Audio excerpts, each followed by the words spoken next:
TK에서 바라보는 정치, TK가 바라는 정치. 대구 경북의 다양한 목소리를 펼치는 TK 광장의 결투입니다. 정치와 지역 현안을 정조준하는 두 분이죠. 빈틈없는 타격감을 갖춘 정혜용 국민의힘 당대표 특별 보좌역 나오셨고요. 예, 안녕하십니까. 대구의 미래는 국민의힘이 챙기겠습니다. 정혜용입니다. 네, 날렵하게 야심을 깨우는 강력한 화력을 장착한 민주당 대구시당 강민구 위원장 나오셨습니다. 안녕하세요. 네, 대구 민주당을 발전시켜 주시면 대구도 발전합니다. 강민구입니다. 멘트가 약간 바뀌었는데요. 예, 정혜영 보좌님 정말 30년 더 매기 좋은 뭐 한 거 없던데.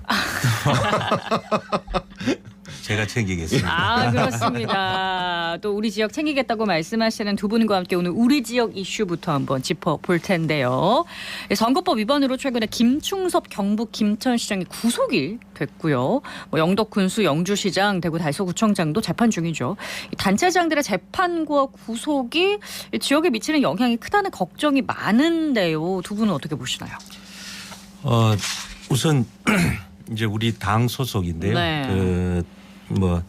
지방선거가 끝나고 이제 한 1년이 지났는데 이렇게 또 불미스러운 일이 있어서 너무 죄송하고, 아마 이제 선거 과정에서 이분들이 그러니까 김천시장은 또 재임 시절에 또 이 선물을 보내고 했던 게 좀 드러난 것 같습니다. 그래서 아마 이 선거가 워낙 치열하고 또 그러다 보니까 네. 지방자치제에서 워낙 이 단체장들의 권한이 크다 보니까 이런 불미스러운 일이 계속 일어나는 것 같습니다. 너무 죄송하고 네. 앞으로 잘 수습하고 또 이 좋은 사람들 많이 찾아가지고 지역 발전을 위해서 많이 챙기도록 그렇게 하겠습니다. 당 차원에서. 네네. 네. 예, 시민들께서도 깜짝 놀랄 겁니다. 대구는 9개 구군 중에 한 곳, 경북은 22군데 지자체 중 4곳에서 선거법 및 수뢰 혐의 등으로 줄줄이 수사하고 재판을 진행 중인데요. 또 지금 아시다시피 서울 강서구청장도 그 공무상 비밀 누설로 그 보궐선거가 일어났잖아요. 네. 그것도 논란이 있죠. 예, 전부 다 국힘 소속 단체장들이다. 이게 잘 모르셔가지고 한번 설명을 드리면 지난 7월 20일 날 금품수수 여론조사 허위 응답 유도 등 공직선거법 위반으로 김광열 영덕 군수가 1심에서 벌금 150만 원 선고받았고요. 네. 8월 31일에는 2021년 설과 추석 등의 공무원 동원해 주민에게 명절 선물을 돌렸다. 이것도 공직선거법 사전 위반으로 선거운동이라고 봐야 그렇습니다. 되는 거죠. 네. 김충섭 김천시장이 구속됐어요. 또 같은 날 박남수 영주시장은 공직선거법 위반으로 징역 3년을 구형받았고, 김주수 의성군수도 건설업자로부터 뇌물을 받았던 혐의로 기소된 지 2월 달에 1심 무죄를 선고받았지만 네. 그 당시 의성 공무원이 건설업자로 받은 돈을 군수에게 전달했다라고 이어가고 있어서 항소심 결과가 어떻게 나올지도 모르는 상태입니다. 대구에서는 불명예스럽고도 대구의 달서구청장이 네. 벌금 400만 원과 추징금 30만 원 구형받았어요. 구형이죠, 이건. 예, 네. 구형이에요.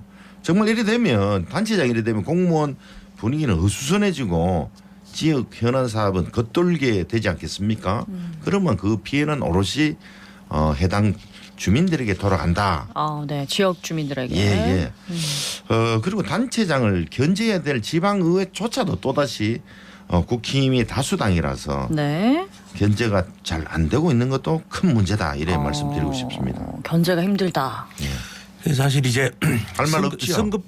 선거법이 너무 과한 것도 사실 한 가지 있고요. 네. 선거법이라는 게 달서구청장 같은 경우에는 이제 식사를 같이 하다가 부주의인지 하여튼 법원 판단을 기다려 봐야 되지만 네네. 몇만 원 정도 정도 이렇게 식사를 하다가 이렇게, 그래서 이 선거법에 대한 부분도 너무 과다하다는 의견이 아니 있고요. 달서구청장님은 좀 그런 측면이 없지 않아 있는 것 같은데 네네. 나머지는 아니잖아요. 네. 그리고 이제 사실 공천을 할 때 좀 면밀하게 네. 살펴보고 또 좋은 사람을 공천해야 된다고 생각을 합니다. 근데 이 인물난은 국힘만의 문제는 아니지 않습니까? 그렇습니다. 제가 항상 하는 말은 네. 우리 민주당은 등급은 소나무입니다.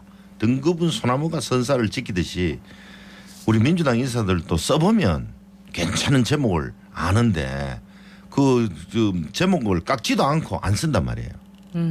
이게 문제입니다. 시민 여러분 좀 바꿔주십시오. 뭐 일단 이게 국민만의 문제는 아니기 때문에 지방선거 폐해 재발 방지 대책이 좀 필요하지 않을까요?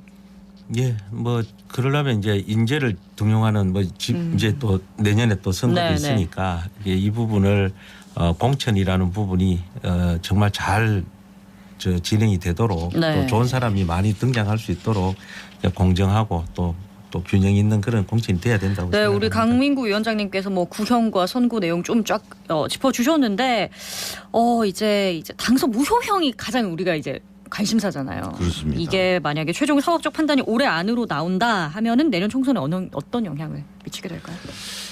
이게 참 안타까운 사실인데 네. 사실 지금 구속도 되고 1심 선고도 되고 이랬잖아요. 네. 구형은 이야기 안 하겠어요. 네. 그렇게 되더라도 당연히 이 소송에 휘말리면 우리나라 국민 전 세계인들이 다 거기 관심이 집중되잖아요. 그러면 당연히 행정에 소홀히 줄 수 없는 거는 불을 보듯이 뻔한 사실인데 이렇게 되면 내년 총선에 영향을 미쳐야 되는데 네. 우리 시민들께서는 거기에 대해서 조금 너무 관대하신 것 같아요. 대구 시민들은. 또다시 국민은 내 자식이고 민주당은 남의 자식이다. 이런 생각으로만 자꾸 생각하다 보니까 표가 계속 표심이 몰리는데 좀 냉정하게 대구가 30년째 전국 꼴찌잖아요. GRDP 좀 한번 진정성 있게 선택해 주실 것을 부탁 말씀 올립니다. 뭐 민주당이 또 좋은 분 뽑아내고 저희들이 또 괜찮은 사람을 또 추천하고 이렇게 하면 선거가 또 잘 진행되지 않을까 싶습니다. 정의용 부시장님 괜찮은 분 같아요. 네, 아무래도 총선 얘기도 나오고 하니까 요즘 이분의 대구 출마 소리 지역에서 좀 관심이 높잖아요. 이준석 전 대표 얘기를 좀 해볼까 하는데요.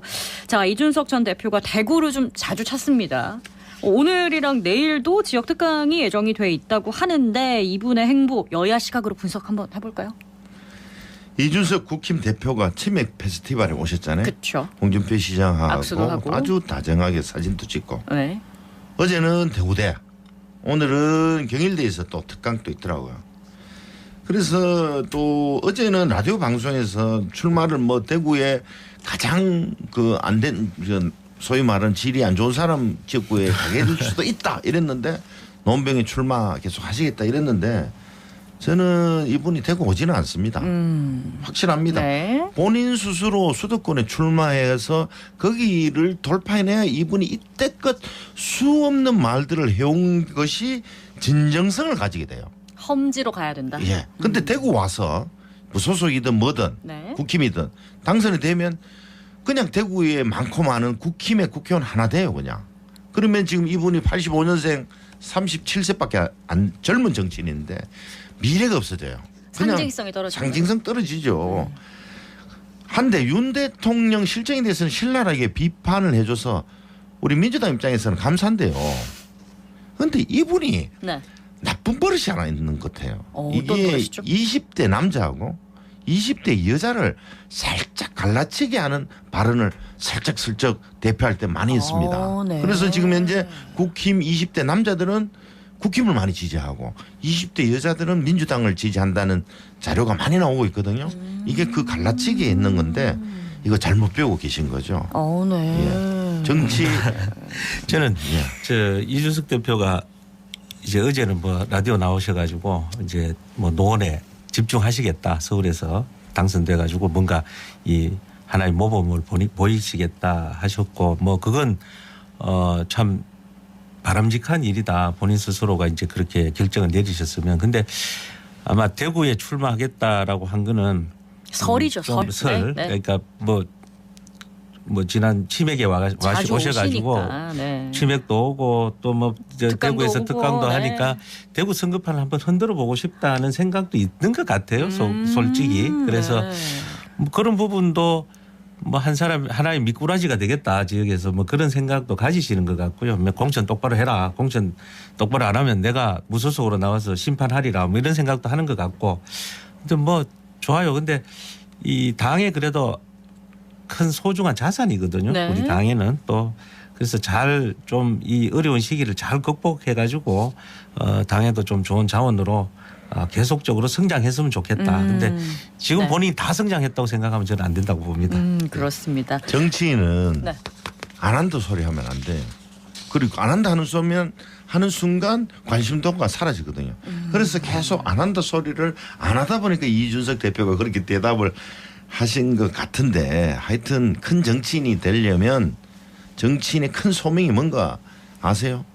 주민, 시민, 국민과 소통하고 이 서로 지지자가 다른 사람을 통합을 하는 그런 정치인이 되는데 갈라치기 해서는 안 됩니다. 네, 그 윤석열 대통령이 이걸 너무 많이 하는 것 같아서 아쉬워요. 예.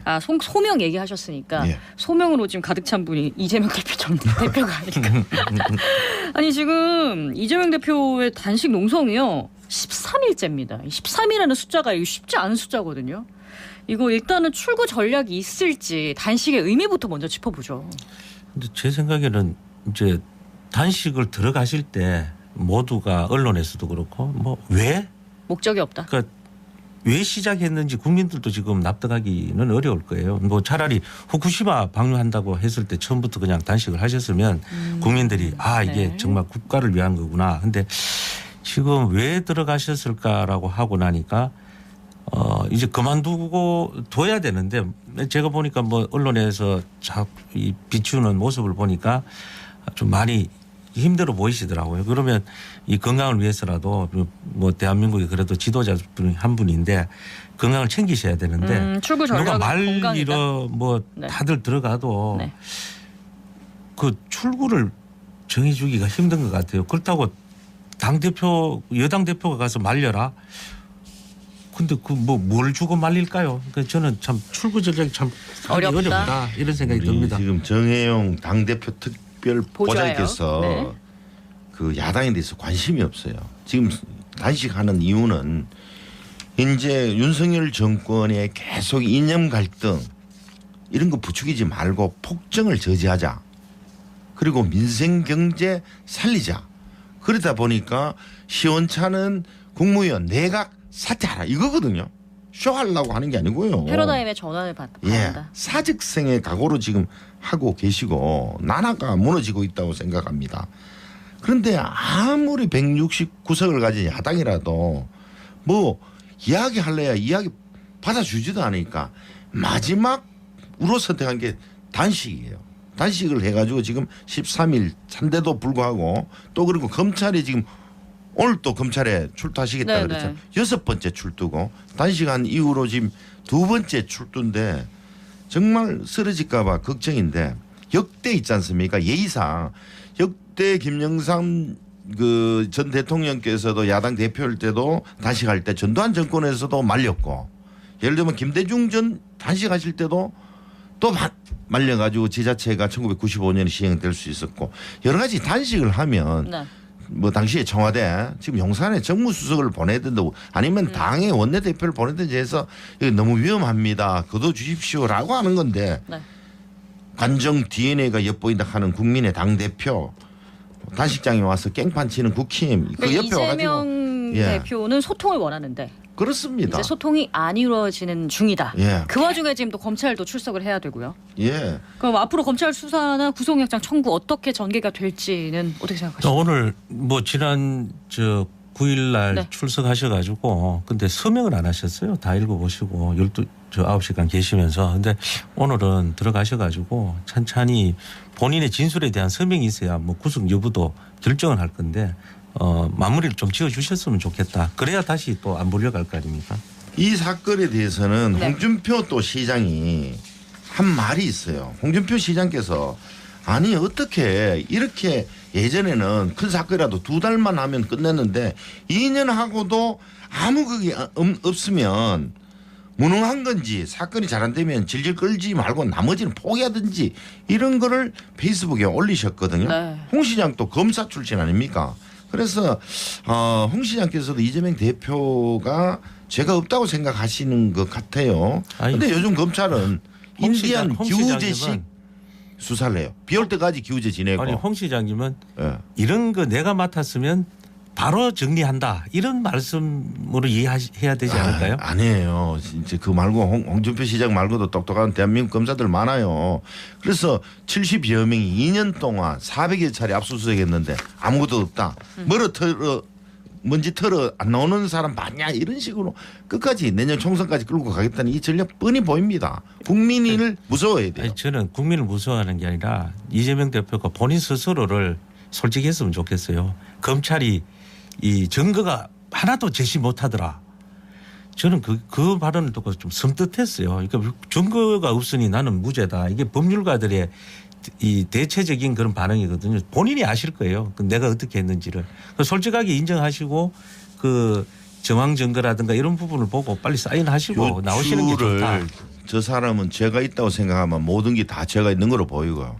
죄가 없다고 생각하고 바라보면 죄가 없어요. 본인이 지금 죄형 법정주의입니까? 그래서 죄가 없는데 증거가 안 나오는데 무슨 죄를 자꾸 죄가 있다고 이야기하시는지 모르겠다는 거죠. 증거 부분에서는 뭐 우리가 뭐 판단을 할 수는 없지만 네. 이재명 대표에 대한 수사가 이제 굉장히 이제 다양한 방식으로 이제 다양한 이슈가 흘러나온 건 맞아요. 구속영장 청구는 어떻게 될까요? 이게 아마 많은 분들이 가장 궁금해하시는 것 같은데. 뭐 이번에는 아마 지금 이제 뭐 본인이 이제 수사를 받고 네. 난 뒤에 그 이 조서에다가 사인을 네. 하고 날인을 하고 그러고 난 뒤에 이제 그걸로 판단을 하겠죠. 근데 뭐 그 판단 오늘 또 들어가셔가지고 네. 또 뭐 난 모르겠다 그러시든지 건강상 이유로 또 서명을 나오시면 하는 거를 봐야 된다. 21일 날 그 국회 본회의장에서 이제 확정될 것 같은데 그거는 지금 근데 또 단식을 하시고 계셔가지고 네. 심신이 아주 막 미약해졌지 않습니까? 네, 그 부분 이거 저희가 또 구속영장 여부를 다시 한번 또 얘기 나눠보도록 네. 하죠. TK광장의 결투 민주당 대구시당 강민구 위원장, 정혜용 국민의힘 당대표 특별보좌역이었습니다. 두 분 고맙습니다. 감사합니다. 감사합니다. 네.